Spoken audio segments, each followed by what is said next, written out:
Very good afternoon, बढ़िया हालचाल। Okay, nucleus के लास्ट लेक्चर में, आई थिंक लेक्चर नंबर 5 है, सॉरी 4 नहीं है 5 है ना, माय मिस्टेक। तो इस 5th लेक्चर में जो बाकी बचे हुए न्यूमेरिकल्स हैं उनका काम खत्म करना है। तो let us start up numerical number 8। कुछ एक न्यूमेरिकल जो बचे हैं उसमें से न्यूमेरिकल नंबर 8 पहले लूंगा मैं। न्यूमेरिकल नंबर 8 जो बंदा देख रहा है उसको काफी बड़ा लगेगा, but it is quite similar to that carbon dating stuff we did in JEE. Normal activity of living carbon containing matter is found to be about 15 decays per minute. So ये आपकी initial activities है, initial activity 15 decays per minute, and for every gram of carbon activity arises from small proportion of 14C present in the stable isotope 12C. When organism is dead, its interaction with the atmosphere which maintains the equilibrium activity ceases and activity begins to drop. From the known half-life दिया हुआ है 5730 years, okay, of 14C and measured activity, the age of the specimen can be estimated. This is the principle of 14C dating used in archaeology. Suppose a specimen from Mohenjo-daro gives an activity of 9 decays per minute. So final activity 9 decays per minute है। Estimate दी approximate as, मतलब find करो कितने time पहले ये specimen मर चुका है। Okay, तो एकदम सिंपल डेटा आ गया, सब कुछ आ गया, फॉर्मूला भी है हमारे पास। We know R is RO e raised to minus lambda t, therefore R कितना है 9, RO कितना है 15 e raised to minus lambda t, therefore e raised to minus lambda t is 9 by 15. Let's paltao so that we can get rid of the minus sign. E raised to lambda t is 15 by 9, divide करोगे मिलेगा 1.666। And अब क्या करना है, lambda तो है हमारे पास 0.693 by t half, t find करना है। लेट्स टेक लॉग्स, तो लैम्बडा t आगे जंप कर जाएगा, lambda t log of e to the base e, log e is 1 and this will be log of 1.666 to the base e। भाई हमको log to the base e find करना तो नहीं आता, log to the base 10 जरूर आता है। सो 0.6 lambda की जगह 0.693 by t half into t, 2.303 log of 1.666 to the base 10। I'm sure you are opening your logarithm books, तो आंसर में मैं टी हाफ को ईयर्स में ही रखूंगा, आंसर फाइनल ईयर्स में ही आएगा। And somebody will tell me sir ये डीकेस पर मिनट था, पर भाई साहब ये भी तो डीकेस पर मिनट है, दोनों का यूनिट सेम है, इसलिए डिवाइड करने में कोई दिक्कत नहीं होगी। सो इनटू टी इज 2.303 1.666। अच्छा, डेसिमल के पहले कितने डिजिट 1 माइनस 1 इज 0। अब 16 का 6 और 6 का लॉगरिथम देखिए, आई थिंक मैंने वो पता लगा लिया है, 0.2217 ये वैल्यू है उसकी, यू कैन कंफर्म दैट। अब t को आइसोलेट करेंगे, so 2.303 into 0.2217 into 5730 the whole divide by 0.693। Is someone doing this and telling me 4221 years? Check. Has anyone done it? People? कोई कर रहा है? 4221 years. That is the answer of this numerical. Pretty simple numerical. अब numerical 13 पे चलते हैं, नाम है 13 numerical। 13 numerical वैसे हमने जो पहले numericals किए हैं उसके ही नियरली करीब सेम जैसा है, बस एक छोटा सा डिफरेंस है जिसकी वजह से ये न्यूमेरिकल लेने के लिए मैं एक्साइटेड हूं। सबसे इंपॉर्टेंट बात है, ओके, न्यूमेरिकल 13 इक्वेशन दिया हुआ है 6C11 गिव्स बोरॉन 511 है ना, 511 plus positron plus neutrino, and they have told you that the max energy of the positron is 0.960 MeV. Okay, and you have to find the Q value of this reaction. You can look at the numerical. कहाँ गया? Yes. The mass values दिए हुए. Calculate Q and compare it with the maximum energy of the positron. So calculate Q find करें and compare with Emax. Okay, we'll do that. बस एक छोटा सा issue है यहां पे. Now you will tell me, sir, Q value find करना तो आसान है. The energy, which is Q value. Q, you will say, sir, mass of reactants minus mass of products. Yes, absolutely. Mass of carbon minus mass of boron minus mass of electron, मतलब positron, the whole into C square. And usually public क्या करती है, carbon का मास दिया हुआ है, boron का मास दिया है, डाल देती है. पर एक छोटा सा प्रॉब्लम है यहां पे. अब तक जो हमने देखा था, लेट अस से x gives y plus alpha, ये वाला था, उसमें q is delta m into c square. तो this was mass of x minus mass of y minus mass of alpha into c square. Actually ये सारे masses जो है ना, वो न्यूक्लियर मासेस हैं, और हमको जो दिए होते हैं वो एटॉमिक मासेस होते हैं. तो सर हम न्यूक्लियर मास की जगह एटॉमिक मास क्यों लगाते हैं? क्योंकि अब nuclear mass of nucleus is mass of atom minus mass of electrons.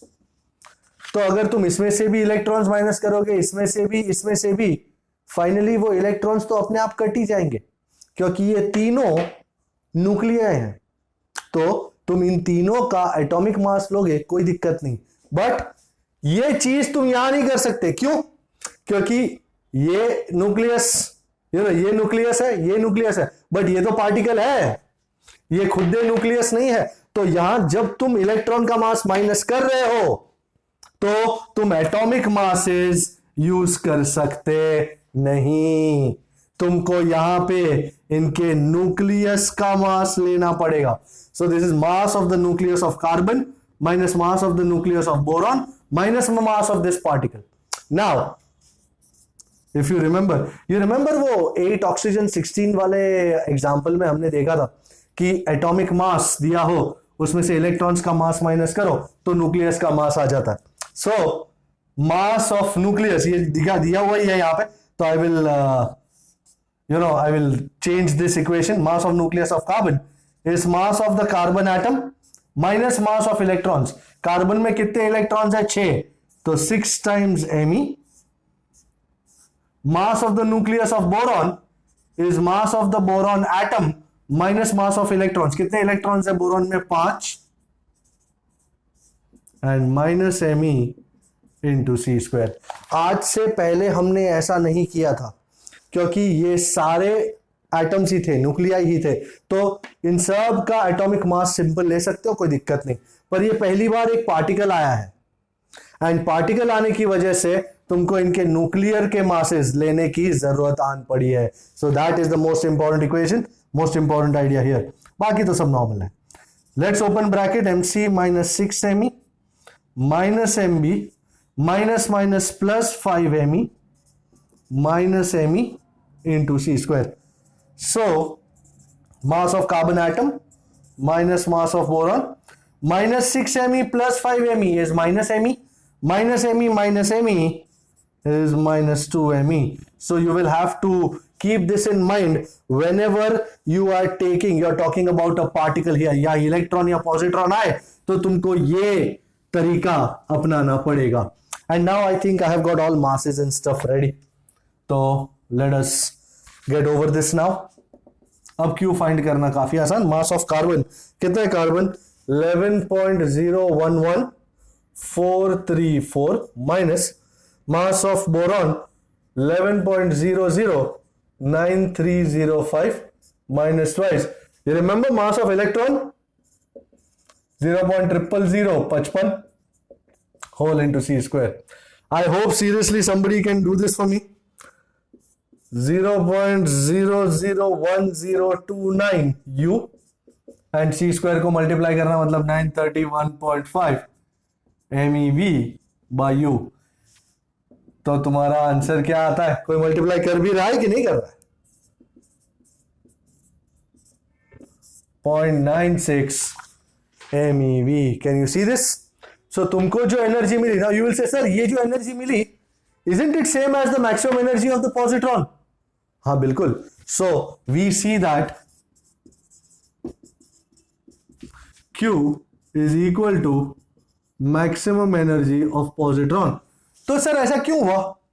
ऐसा इसलिए हुआ कि वो जो डॉटर एलिमेंट थी ना वो एट रेस्ट थी. This is because the daughter element is at rest. जो 5 बोरॉन है इज एट रेस्ट. दूसरा, ये जो न्यूट्रिनो है उसमें कोई मास ही नहीं है. Neutrino has nearly 0 mass, so no energy. And इसमें भी एनर्जी ना रही, इसमें भी एनर्जी ना रही, तो सारी एनर्जी किसको मिली? पॉजिट्रॉन को. So all the energy is gained by the positron. जो ये पॉजिटिव ही है उसको सारी एनर्जी मिल गई. That is the prime reason why the maximum energy of the positron is equal to Q. तो ये सारी एनर्जी पॉजिट्रॉन को मिल चुकी है. This is number 13. And now I shall go on and I will do numerical number 18. Numerical number 18 करने जा रहा हूं. Stay with me. Numerical 18 normal stuff. क्या कहता है पहले डेटा लिख लेते हैं और फिर आगे बात करते हैं. Okay, numerical number 18. What does it से? कुछ फिशन का मामला है, रिएक्टर का मामला है. So let's find out what it says. There is 1000 megawatt fission reactor. Power is 1000 megawatt. 1000 मतलब 10⁻³ मेगा मतलब 10⁻⁶. So this is 10⁹ watt का रिएक्टर है ये. Half of its fuel is consumed in 5 years. Half fuel used in 5 years. Okay. How much 92 uranium-235 did it contain initially? Okay. X find करना है. Let's call it X. Assume that the reactor operates 80% of the time. 80% of time use होता है इसमें. So पूरे 5 साल नहीं use होंगे, 80% use करेंगे. And all the energy generated arises from the fission of 92 uranium-235 and that this nuclide is consumed only by the fission process. Okay, simple. सबसे पहली बात, you need to know that each 92 uranium-235 gives 200 MeV per fission. You need to know that. Okay, मैं शुरू करता हूं इस तरह.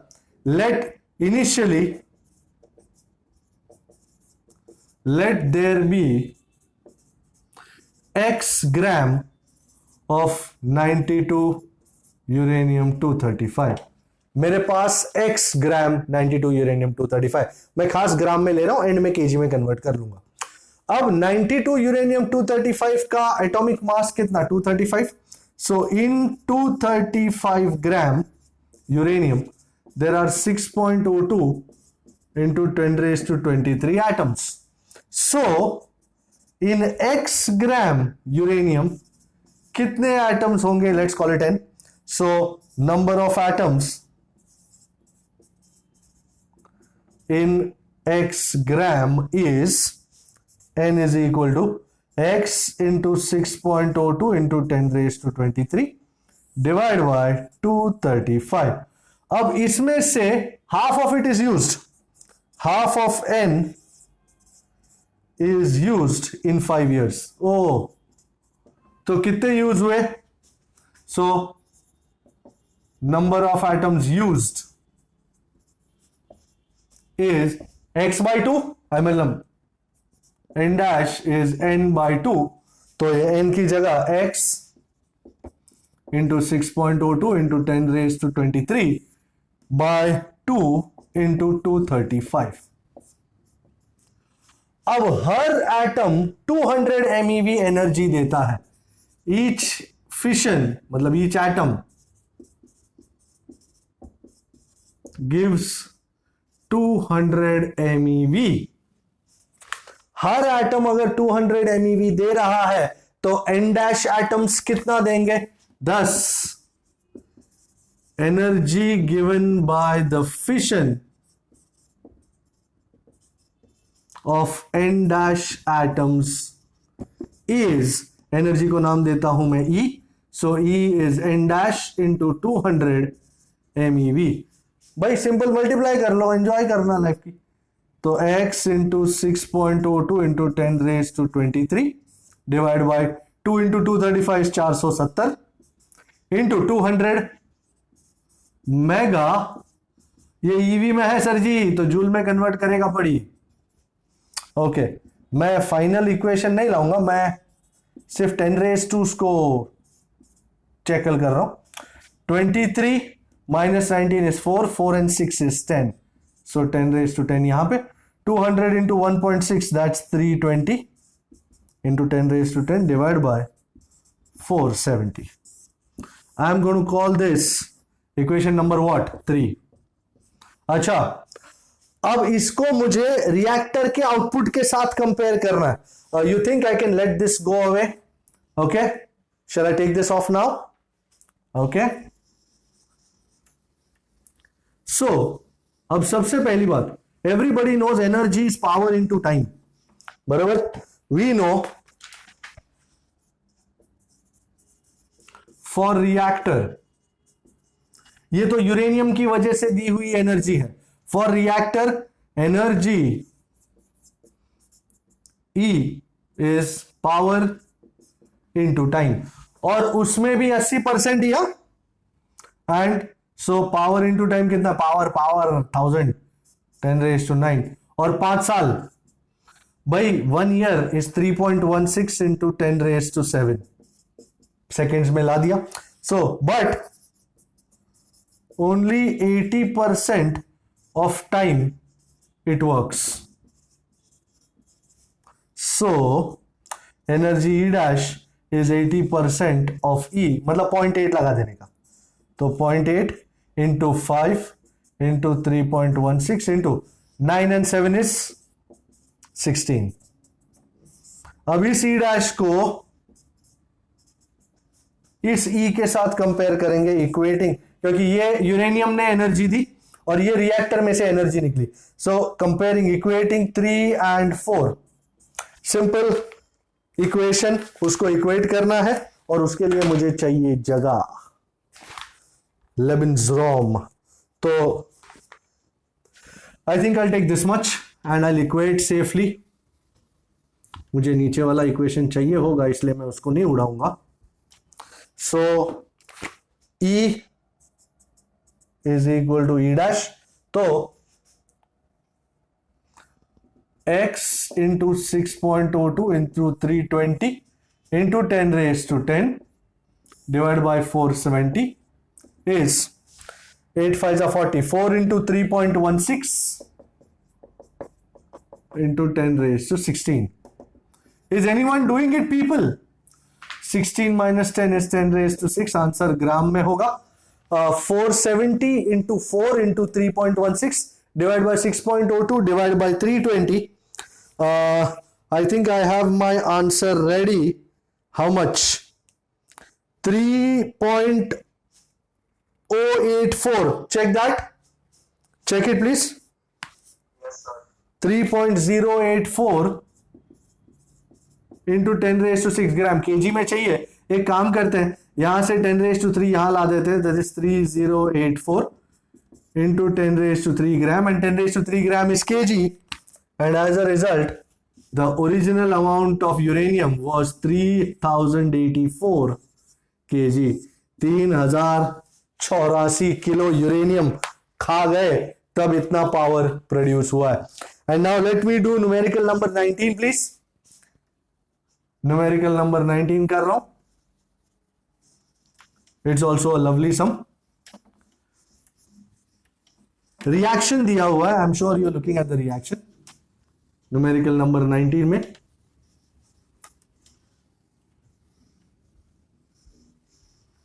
Okay, what does it say? Numerical number 19 it says, पहले तो रिएक्शन क्या है? रिएक्शन है 1 hydrogen 2 plus 1 hydrogen 2. I've got this reaction right here. It says how long, मतलब time चाहिए, 100 watt bulb. So 100 watt bulb be kept glowing by the fusion of 2 kg deuterium. 2 kg deuterium. And fusion reaction is 1H2 plus 1H2 gives 2He3 plus neutron plus 3.27, eh? Okay.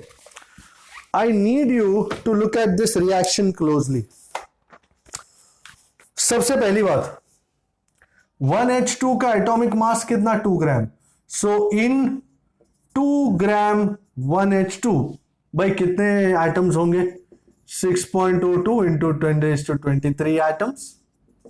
So 2 kilo में, 2 kilo मतलब 2000 ग्राम 1H2 में कितने atoms होंगे, let's call it 10.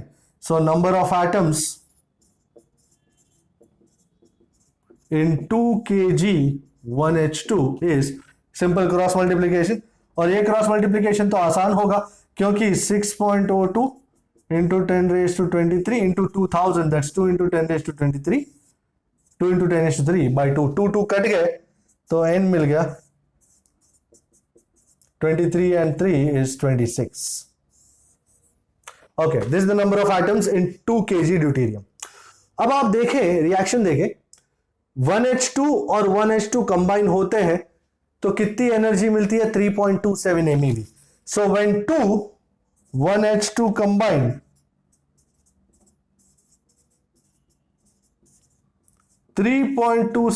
MeV निकलती है energy. सो अगर 6.02 into 10⁻26 1H2 combine, भाई कितनी एनर्जी निकलेगी, नाम है उसका E. So cross multiplication, so energy released by 2 kg 1H2 is, we'll call it E, and cross multiplication में this goes here, MeV को convert कर लीजिएगा, 6.02 into 10⁻26 into 3.27 MeV divided by 2. Oh, lolly.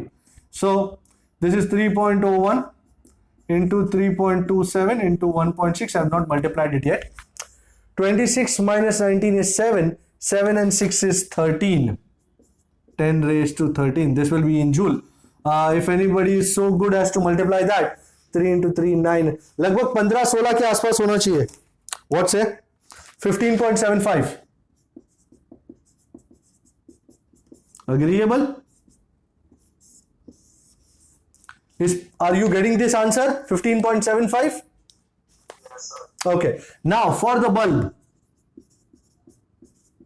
By power is energy upon time. तो energy power into time. Power कितना है? 100 watt. तो energy is 100T. और अब क्या करेंगे सर? अरे क्या करेंगे? कुछ नहीं करेंगे. इक्वेट करेंगे 2 और 3 को. वही same to same. Equate 2 and 3. So 100T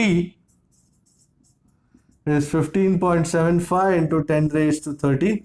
You will say, sir, long story short cut हो गई. 15.75 into 10⁻11 second.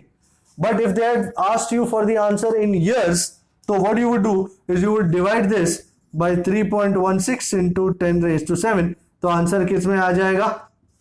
Years. So 11 minus 7 is 4. And 15.75 divided by 3.16, 4.96. Check that. Into 10⁻4. मतलब अगर तुम 2 किलो ड्यूटीरियम यूज करते हो तो तुम्हारा 100 वाट का बल्ब 4.96 इंटू 10⁻4 ईयर्स तक चलता रहेगा. उतनी एनर्जी आपको मिलेगी. This was numerical number 19. Check that.